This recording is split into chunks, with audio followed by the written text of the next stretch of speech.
على حديث والتر زينجا للصحيفة الإيطالية.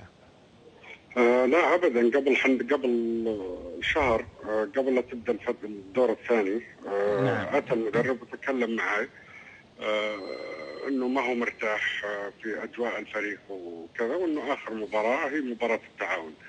فانا طبعا بدات ابحث على مدرب اخر، وحطينا استراتيجيتنا في محل اخر.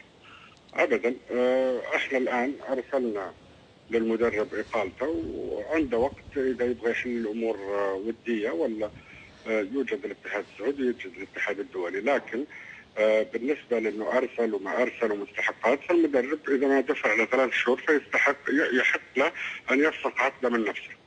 طيب استاذ الامير، يعني انت بدل ما تقول كثر خير انه واصل الان، تقول ليش ما يعني الغى عقده من البدايه؟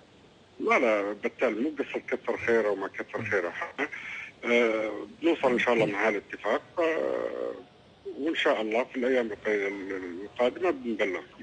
نعم. طيب استاذ الامير، في شكوى رسميه الان ضدك، ضد ناديك اقصد، يعني انت تمثل النادي. واحنا في شكوى رسميه ضد المدرب، بس ابغى اخوض فيها الان. شكوى عن ايش طيب؟ ساتكلم فيها في وقت لاحق. انا كان عندي لقاء مطول، بالتالي اكتفي بهذا الموضوع الان. طيب يعني ما تبغى تعلق على الشكوى؟ لا لا.